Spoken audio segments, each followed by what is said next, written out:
SP1 Rico, di ba ang headlight ko nawala dyan pa lang sa General Trias sa San Francisco.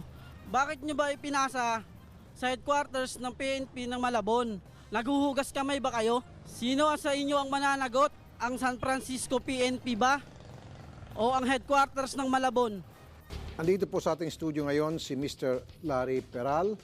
Ang kanyang pong reklamo tungkol sa kanyang motor na kinahoy, aka sinalvage, aka ninakawan. Okay sir, tama ba? Tama sir. Right. So, na-involve po kayo sa aksidente, Opo, yung motor ninyo. So, tama lang ho yun na impound ng pulis habang iniimbestigahan yung aksidente. Tama ho. Una ho dinala sa PCP, General Trias. Opo. Nung dalhin ho doon, later on, napansin nyo na ninako po yung flare rings, headlight, at araro. Opo. Okay. So, nung malaman nyo yan, kayo po yung nagreklamo sa PCP Commander. Opo. Hindi kayo napakinggan, kaya kayo po yung pumunta sa Mayor. Opo. Nung pumunta kayo kay Mayor, tinawagan ni Mayor yung PCP Commander at sinabi, ayusin mo yan. Opo. So, ang ginawa ni PCP Commander, transfer yung motor mo, tinan over sa Malabon General Trias. Opo. Pagdating sa General Trias, nawalan pa rin. Opo, sir. This time naman, spark plug at saka handle. Opo. Ano naman po sabi sa iyo sa General Trias at doon po sa Malabon at saka sa San Francisco? Una sir, sa San Francisco sir, wala po siyang maibigay sir si Commander Rico sa akin ng matinong sagot. Okay, kaya po kayo pumunta ng kay Mayor. Opo. So pagdating naman doon sa General Trias, sa Malabon General Trias, Cavite, pinag-usapan natin. Kanina, San Francisco General Trias, ngayon Malabon General Trias. Sa Malabon General Trias, ano pong sabi sa iyo ng commander doon? Nung dati po sir, Ano pong sinabi nila sir, diretso? wala daw mawawala sir doon sa motor ko. Kasi pag nandoon na daw sa bayan ng Malabon, wala na daw pong mawawala. Kaya nga po, bakit may nawalan pa rin? Ano sabi? Yun nga po sir, na nawalan po ng ganun. Kaya po hindi ko po malaman sa kanila. Nagtanong po kami kasi may Ang ano po sabi sa inyo? sabi sa amin sir, kunin na lang daw po namin. Okay, Kaysa sige. may mawala pa daw sir. Sige po. Para mabigyan ng linaw ang problema, makakausap natin si SP1 Arnaldo Rico, ang PCP Commander ng San Francisco General Trias, Cavite. Sir, magandang umaga po. Si Rafi Tulfo po ito, SP1. Sir, magandang tanghali po. Ano po may paglilingkod? Sir, yung pong motor na na-impound po dyan sa inyo, kailan po ito? Opo. Nung February 26, 2015. February 26, 2015, nawalan po ng flarings, headlight at araro. Sino pong nagnakaw? Hindi po nawawala yun. Katunayan, tinan-over ko sa headquarters siya na maayos. Sir, kaya nga po siya pumunta kay Mayor para ireklamo yung pong mga ninakaw, kinahoy na mga pyesa sa kanyang motor. Di ba, sir?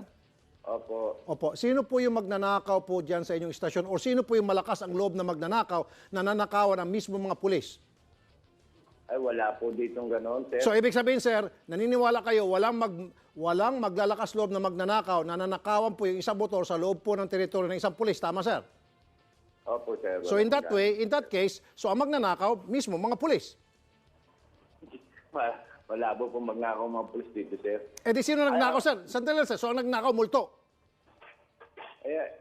Wala pong nawawalang wala pong nawawalang pyesa po dyan sa motor niya. Kaya Sir katunayan, naman, ang tigas talaga ng... May picture o tinan-over ko po yung sa headquarters. Oo nga, sir, nung tinanong mo, sir, po siya sir, nawala yun, maaaring sa headquarters na wala. Sir, yung turnover niya sir, nareklamo ko na sir, kaya nagawan na po ng kaya paraan. nga, sir, bago niyo po yan tinanover, bago kayo maghugas kamay, nagreklamo po siya sa inyong mayor. Okay? Nakita po ni mayor na may problema talaga na nawalan, kaya tinawagan kayo ni mayor para ayusin yung problema. Kung ano man yung problema yun, kasama na nga doon yung pagkawala ng mga pyesa ng kanyang motor. So ang ginawa mo, sa halip na ayusin yung problema, imbestigahan kung sino yung magnanakaw among your ranks, ang ginawa mo, pinasa mo yung motor niya para nanakawan lang ulit at nang sa gayon, mawala na yung bintang sa inyo na kayo po yung mga magnanakaw dyan or may magnanakaw dyan sa inyo. Kompleto po yung tinan-over ko po sa headquarters. Wala pong nawawala ron. Sir, bakit siya pupunta kay Mayor kung wala hong nanakawan sa kanyang motor? Bumalik na lang ho siya dito at mag-usap Hindi nga, sir, po sandali. sa bagay na yan. Okay. Wala po kaming na... Hindi nga, sir, sagutin yung tanong ko, bakit po siya kinailangan pa pumunta kay Mayor para magreklamo kung hindi ho nanakawan sir, ang hello. motor? Yes, sir. Punta na lang siya dyan. Hello. Punta na lang siya dyan, sir, sabi nyo. Hello. Hello. Sir, Hello. sir, nabibingi ka na, sir? Okay. Anyway, ang gagawin po natin, sabi naman niya, punta na lang daw sa kanya pag-usapan nyo. Sino makakausap natin? Magandang umaga po, Chief of Police, Colonel Virgilio Rubio, sir. Colonel Rubio. Yes, sir. Opo, magandang tanghali po. Shortcut, sir. Utusan nyo lang po si Rico, SPO1, Apo. na palitan na lang po yung mga nawala na mga pyesa sa kanyang motor. Tutulungan na po natin, sir, yan. Tutulungan na po natin yan. Sige po, ganun lang po. Wala po problema po. Pag may ganyan po, tulungan po natin yan. Ngayon pa lamang po, sir, kami po sumasaludo at nagpapasalamat po sa inyo, Colonel. Ay, sa inyo rin po. Magandang tanghali po sa mga po. Mabuhay po kayo, Colonel. Opo, salamat din po. Salamat Sige po. po. Okay na, sir. Sasama namin kay Colonel, yung mga nawala na pyesa, papalitan. Okay? Be sure to come back. Use 5 everywhere. Copyright 2016.